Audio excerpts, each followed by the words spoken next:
নমস্কার, অ্যাস্ট্রো উইজডমে সবাইকে স্বাগতম। আজকের গুরুত্বপূর্ণ আলোচনায় আমরা বিশ্লেষণ করব বৃশ্চিক রাশির জাতকদের জন্য 2025 সালের মে মাসের দ্বিতীয় অর্ধ, অর্থাৎ 16 মে থেকে 31 মে পর্যন্ত সময়কালে প্রেম ও দাম্পত্য জীবনের অবস্থা কেমন যাবে। যারা প্রেমের সম্পর্কে রয়েছেন বা বিবাহিত জীবন নিয়ে ভাবছেন তাদের জন্য এটি একটি অত্যন্ত তাৎপর্যপূর্ণ সময়। তাই এই ভিডিওতে আমরা জানব কোন গ্রহ কোনভাবে প্রভাব ফেলছে, প্রেমজ জীবনে কি কি পরিবর্তন আসতে পারে, বিবাহিত জীবনে কি ধরনের মনোভাব প্রয়োজন এবং মানসিক চাপ সামাল দেওয়ার কৌশল কি হতে পারে। সঙ্গে থাকবে বাস্তবিক উপায় এবং প্রতিকার যা আপনাকে এই সময়কে সুষ্ঠুভাবে পার করতে সাহায্য করবে। চলুন তাহলে বিশ্লেষণ শুরু করা যাক। গ্রহগত প্রভাব এবং তার পটভূমি বিশ্লেষণ করব। মে মাসের দ্বিতীয় অর্ধ বৃশ্চিক রাশির জাতকদের প্রেম ও বিবাহিত জীবনে গ্রহের প্রভাব বেশ গুরুত্বপূর্ণ হয়ে উঠবে। প্রথমত, পঞ্চম ভাবের অধিপতি বৃহস্পতি মাসের প্রথমার্ধে অনুকূল থাকলেও দ্বিতীয়ার্ধ তার প্রভাব কিছুটা দুর্বল হতে শুরু করবে। বৃহস্পতির এই শক্তি হ্রাস মানসিকভাবে কিছুটা অনিশ্চয়তা ও দ্বিধা সৃষ্টি করতে পারে, বিশেষ করে প্রেমের সম্পর্কের ক্ষেত্রে। যারা নতুন করে সম্পর্ক শুরু করতে চাইছেন বা পুরনো সম্পর্ককে মজবুত করতে চাইছেন তাদের ক্ষেত্রে এই সময় মনোসংযোগ কমে যেতে পারে। লাভ ভাবের অধিপতি বুধ 7 মের পর নিজের রাশি পরিবর্তন করে অন্য ঘরে চলে যাবে। এর ফলে লাভ, যোগাযোগ এবং বুদ্ধিবৃত্তিক সংযোগ কিছু বাধা আসতে পারে। আপনি যেভাবে নিজের অনুভূতি প্রকাশ করতে চাইবেন তা ঠিকভাবে প্রকাশ নাও পেতে পারে। ওদের এই অবস্থান বিশেষ করে প্রেমিক বা প্রেমিকার মধ্যে দূরত্ব বা ভুল বোঝাবুঝির সৃষ্টি করতে পারে। এছাড়া দ্বিতীয়ার্ধে চন্দ্র ও শুক্রের সংযোগ যদি মানসিক চাপ বা শারীরিক ক্লান্তি বাড়িয়ে তোলে তাহলে তা দাম্পত্য জীবনের রোমাঞ্চ ও পারস্পরিক বোঝাপড়াকে প্রভাবিত করতে পারে। বিশেষত যারা ব্যস্ত পেশাগত জীবনে যুক্ত তাদের ক্ষেত্রে সম্পর্কের প্রতি মনোযোগ কমে যাওয়ার সম্ভাবনাও বেশি। এই সময় পরিবারের থেকে অতিরিক্ত প্রত্যাশা বা মতবিরোধের ঘটনাও ঘটতে পারে, যা প্রেম ও দাম্পত্য জীবনের ভারসাম্য নষ্ট করতে পারে। সব মিলিয়ে মে মাসের দ্বিতীয়ার্ধে গ্রহগত অবস্থান এক ধরনের পরীক্ষার মতো কাজ করবে, যেখানে ধৈর্য, সহনশীলতা ও যুক্তিবোধ আপনার সম্পর্ককে রক্ষা করতে সাহায্য করতে পারে। প্রেমজ জীবন নিয়ে কি আলোচনা আছে চলুন আলোকপাত করি।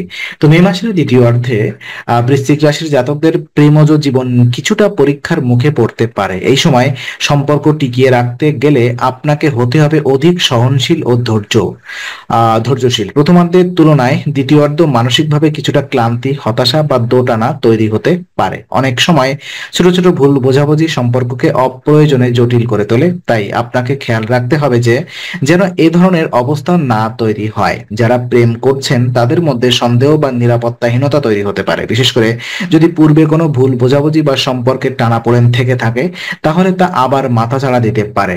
সেক্ষেত্রে সময় মতো খোলামেলা কথাবার্তা ও একে অপরকে বোঝার প্রয়াস অত্যন্ত জরুরি। যারা এই সময় প্রেমের প্রস্তাব দিতে চাইছেন তাদের জন্য সময় মোটেই অনুকূল নয়। গ্রহের অবস্থান থেকে বোঝা যাচ্ছে যে এখন কোনো নতুন উদ্যোগ সফল নাও হতে পারে এবং অপ্রত্যাশিত প্রতিক্রিয়ার সম্মুখীন হতে পারেন। এই সময় অতীতের ভালো সময়ের স্মৃতি কাজে লাগিয়ে সম্পর্ককে মজবুত করা ভালো। আপনারা যদি একসাথে কিছু আনন্দময় সময় কাটানোর পরিকল্পনা করেন তাহলে তা একে অপরের মধ্যে নতুন উদ্যম ও ইতিবাচকতা আনবে। এই সময় প্রেমের সম্পর্কে অতিরিক্ত চাপ দেওয়া বা প্রতিক্রিয়া দেখানো থেকে বিরত থাকাই ভালো। সবশেষে নিজের ভেতরের উদ্বেগ ও হতাশা প্রেমের সম্পর্কে না ফেলাই শ্রেয়। আত্মবিশ্বাস ধরে রাখুন এবং প্রতিটি সমস্যার সমাধান আলোচনার মাধ্যমেই সম্ভব। এই মানসিকতা রাখলে দ্বিতীয়ার্ধের চ্যালেঞ্জ সহজে মোকাবেলা করা যাবে। বিবাহিত জীবন নিয়ে যদি আমরা আলোকপাত করি তো মে মাসের দ্বিতীয়ার্ধে বৃশ্চিক রাশির বিবাহিত জাতক জাতিকাদের জন্য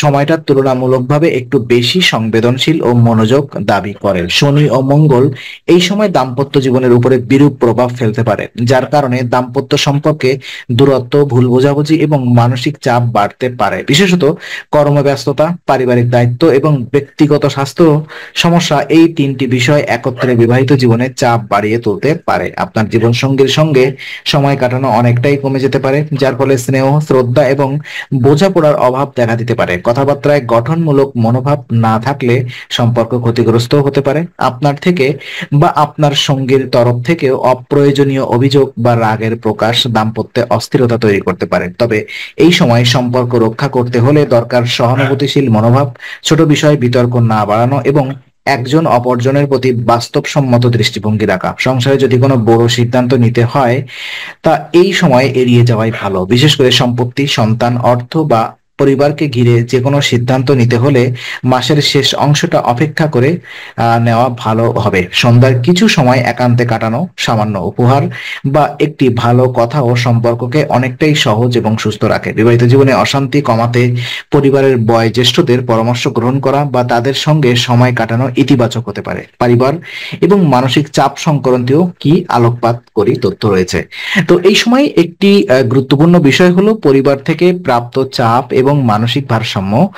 আহ বৃশ্চিক রাশির জাতক জাতিকাদের জন্য মে মাসের দ্বিতীয়ার্ধে পরিবারের অভ্যন্তরীণ পরিবেশ প্রেম ও বিবাহিত জীবনে প্রভাব ফেলতে পারে। বিশেষ করে কারোর মতবিরোধ বা পুরনো কোনো অমীমাংসিত বিষয় আবার সামনে চলে আসতে পারে। আর যদি আপনি বা আপনার সঙ্গী কোনো বড় পারিবারিক দায়িত্বে থাকেন, তবে সেটার মানসিক প্রভাব আপনাদের ব্যক্তিগত জীবনে নেতিবাচক ছাপ ফেলতে পারে। পরিবারের কারোর শরীর খারাপ হওয়া, আর্থিক টানাপোড়েন অথবা ঘরের মধ্যে বিবাদ, এগুলো একত্রে মানসিক চাপ তৈরি করে এবং সম্পর্কের প্রতি আপনার মনোযোগ কমিয়ে দেয়। অন্যদিকে যদি পরিবারের কোনো শুভ কাজ যেমন বিয়ে, গৃহপ্রবেশ বা সন্তানের আগমন নিয়ে ব্যস্ততা থাকে, তবে সেখান থেকেও মানসিক ক্লান্তি আসতে পারে, যদিও সেটি ইতিবাচক কর্মকাণ্ড। এই সময় মানসিক স্থিরতা বজায় রাখা খুবই গুরুত্বপূর্ণ। প্রয়োজনে কিছু সময় নিজের জন্য আলাদা রাখা উচিত।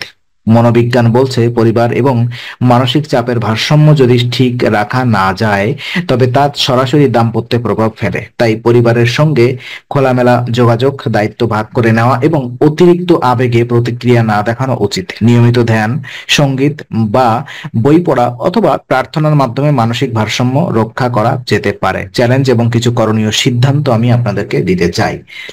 দেখুন, এই স্লাইডে আমরা বলবো কি কি সতর্কতা এবং করণীয় মেনে চললে আপনি মে মাসের দ্বিতীয়ার্ধে প্রেম এবং বিবাহিত জীবনে চ্যালেঞ্জ সহজে সামাল দিতে পারবেন। প্রথমত, প্রেম বা দাম্পত্য জীবনের সমস্যার সময় অনেকেই পরিস্থিতি নিয়ন্ত্রণ করতে অতিরিক্ত কথা বলেন বা জোর খাটাতে চান। এটি একেবারেই এড়িয়ে চলতে হবে। সম্পর্ক একটি ধৈর্যের খেলা। কথায় কথায় ভুল ধারণা প্রবণতা কমিয়ে ইতিবাচক দৃষ্টিভঙ্গিতে পরিস্থিতি বুঝতে শিখুন। দ্বিতীয়ত, শারীরিক ও মানসিক সুস্থতা প্রেম ও বা বৈবাহিক জীবনের স্থিতির অন্যতম নিয়ামক। আপনি যদি নিজে সুস্থ না থাকেন, তবে আপনার আবেগের উপরে নিয়ন্ত্রণ হারিয়ে ফেলবেন এবং সম্পর্কের গভীরতাও কমে যাবে। বিশেষ করে খাদ্যাভ্যাস, অতিরিক্ত ঝাল, তেল, ঘি ও লবণ এড়িয়ে চলুন এবং পর্যাপ্ত বিশ্রাম নিশ্চিত করুন। তৃতীয়ত, এই সময় নতুন সম্পর্ক শুরু করা, প্রেমে প্রস্তাব দেওয়া কিংবা বিয়ের সিদ্ধান্ত নেওয়া, এইসব সিদ্ধান্ত দ্বিতীয়ার্ধে গ্রহণ না করাই শ্রেয়। এই সময় গ্রহগত পরিবর্তন অনিশ্চয়তা সৃষ্টি করতে পারে। সবশেষে গুরুত্বপূর্ণ করণীয় সব বিষয়ে জীবনসঙ্গী বা প্রেমিক প্রেমিকার সঙ্গে খোলামেলা আলোচনা রাখুন, তাতে ভুল বোঝাবুঝি কমে যাবে। কিছু উপায় এবং প্রতিকার আমি আপনাদেরকে বলবো। তো আলোচনায় থাকছে কিছু সহজ কিন্তু কার্যকর উপায় এবং কিছু প্রতিকার, যেগুলো পালনের মাধ্যমে আপনি মে মাসের দ্বিতীয় ভাগের জটিল পরিস্থিতি অনেকটাই সহজ করতে পারবেন। সোমবারে চাল ও দুধ দান করুন। এটি আপনার মানসিক ভারসাম্য বজায় রাখবে এবং বৃহস্পতি ও চন্দ্রের শুভ প্রভাব বৃদ্ধি করবে। এটি প্রেম ও বিবাহিত জীবনের স্থিতিশীলতা বাড়ায়। রবিবার লবণ পরিহার করুন। রবিবার লবণ খাওয়া একেবারেই এড়িয়ে চলুন এবং দ্বিতীয়ার্ধে খাবারে লবণ পরিমাণ কমিয়ে দিন। এটি আপনার আগ্রাসী মনোভাব ও মানসিক অস্থিরতা কমাবে। সন্ধ্যায় মোমবাতি বা ঘিয়ের প্রদীপ জ্বালিয়ে প্রার্থনা করুন। এটি চিত্তকে স্থির করবে, মানসিক চাপ কমাবে এবং সম্পর্কের উত্তেজনা প্রশমিত করবে। প্রদীপ জ্বালানো মানে নিজের মনকে আলোকিত অথবা আলোর দিকে ঠেলে দেওয়া। প্রতি শুক্রবার বিষ্ণু বা শিবের মন্ত্র জপ করুন। যারা মানসিক শান্তি খুঁজছেন তাদের জন্য এটি অত্যন্ত উপকারী। বিশেষ করে তো এই প্রতিকারগুলো শুধু বিশ্বাস নয়, নিয়মিত পালন করলে বাস্তব জীবনে ইতিবাচক ফলও আনবে। প্রেম ও দাম্পত্য জীবন রক্ষার জন্য এগুলো কার্যকর পথ হিসাবে বিবেচিত। তো আজকে আলোচনা আমরা এখানে ইতি করছি। আমরা আশা করি এটি আপনার মনে নতুন কিছু আলোর সঞ্চার করেছে। যদি ভিডিওটি আপনার ভালো লেগে থাকে, তবে লাইক দিতে ভুলবেন না। আপনার মতামত জানাতে কমেন্ট করুন এবং প্রিয়জনদের সঙ্গে শেয়ার করে তাদের জীবনেও আলোর বার্তা পৌঁছে দিন। আর অবশ্যই আমাদের চ্যানেলটি সাবস্ক্রাইব করুন, কারণ এখানে আমরা প্রতি মুহূর্তে নতুন আলো ও জ্ঞানের কথা নিয়ে আসি। আবার দেখা হবে, ততক্ষণ ভালো থাকুন, শান্তিতে থাকুন। নমস্কার।